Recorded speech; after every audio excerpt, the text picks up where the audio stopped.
Acompanhe agora na matéria de Renata Leal como os conhecidos inibidores de apetite podem interferir na vida das pessoas. Perder peso é uma batalha. Existem inúmeros tratamentos, dietas ou exercícios para lutar contra isso. Porém, algumas pessoas vão por um caminho mais perigoso. Aí entram em cena os moderadores de apetite. A ideia é diminuir a vontade de se alimentar. O Brasil é um dos maiores consumidores dessas drogas. 90% do consumo mundial são utilizados aqui. Sem medir esforços, a população busca soluções imediatas para resolver a diminuição de peso, sem pensar nos possíveis problemas futuros. A procura pelos inibidores do apetite é grande, bastante, até bem maior do que deveria, porque esses inibidores do apetite alteram a concentração de substâncias importantes a nível do sistema nervoso central. Essas substâncias aumentadas são as responsáveis pelos efeitos colaterais graves também, que a gente observa, e esses inibidores de apetite, na verdade, só podem ser vendidos sob prescrição médica. Acontece que existe uma grande pressão, né, por parte do paciente, muitas vezes, para que o médico prescreva esses medicamentos. E, de acordo com as diretrizes nacionais aqui no Brasil, eles só devem ser prescritos em pessoas com índice de massa corporal acima de 30 ou acima de 25, quando tem outras comorbidades, como, por exemplo, diabetes associado. Os recursos utilizados na briga contra a balança podem acabar dando um golpe na saúde. É o que acontece com muitos pacientes que recorrem aos medicamentos à base de anfetaminas. Alguns lugares vendem esses remédios sem receita médica. Segundo pesquisas, enquanto 30% da população passa fome, outras 30% são obesas. São medicamentos que têm uma série de efeitos colaterais e que devem ser usados assim, sempre sob vigilância médica. Não se admite que uma pessoa adquira essa medicação e use sem ser por uma prescrição médica, até porque a venda desses medicamentos é só sob prescrição médica.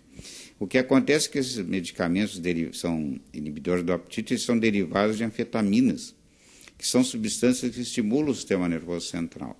Então pode trazer uma série de efeitos, deixar a pessoa nervosa, ansiosa, muito agitada, com aceleração no coração, aumento da pressão arterial.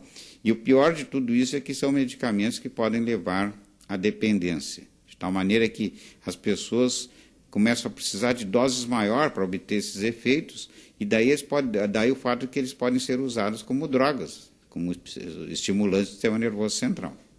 Para esta ex-usuária que prefere não ser identificada, a utilização do inibidor de apetite anfepramona 40 mg nos últimos 4 anos foi a causa de inúmeras consequências ao organismo. Cada vez ia me sentindo ruim, e aí eu resolvi parar. E aí quando eu resolvi parar, aí eu não estava tomando mais medicação, cada vez aí engordei o dobro, né? Porque eu emagreci 25 quilos, e aí eu cada vez fui engordando sem o remédio, né?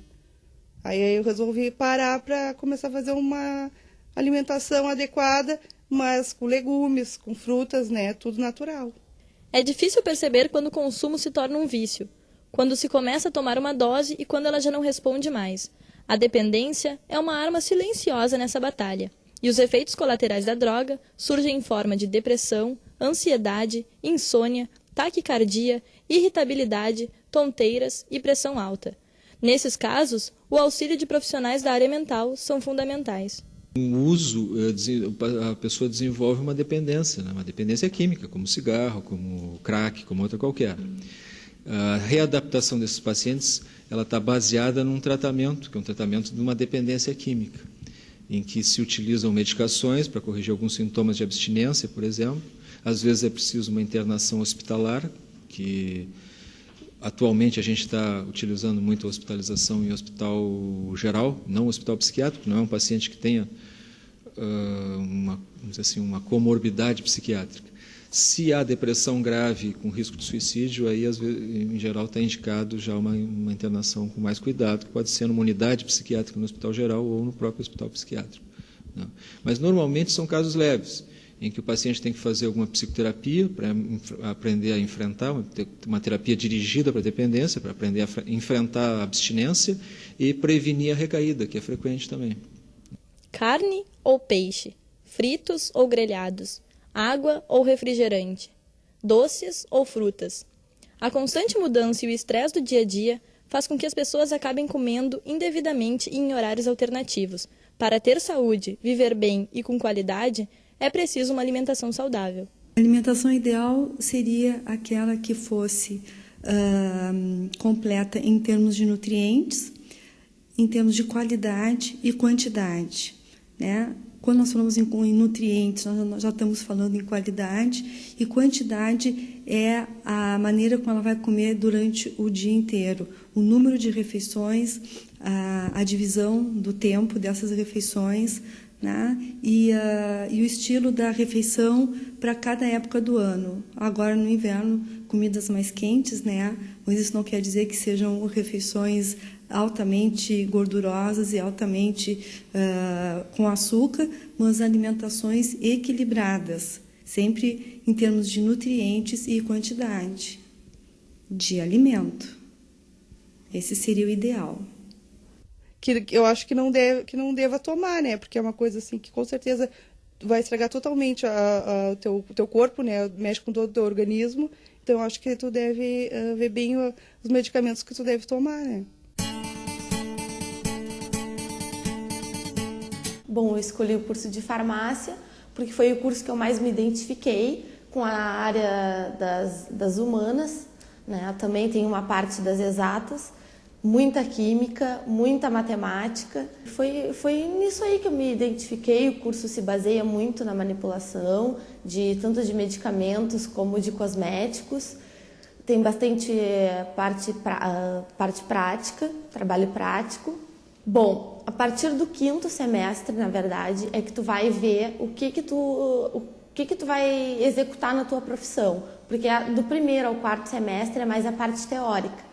No 5º semestre começa já a parte prática, onde nós vamos aos laboratórios executar as tarefas, tanto na área da cosmetologia, manipulação, medicamento. No 6º semestre é onde a gente vê bem aprofundado a profissão. A gente vem aqui para a farmácia escola e faz todas as técnicas que as pessoas solicitam, né, para as farmacêuticas, e os alunos executam todas as formulações.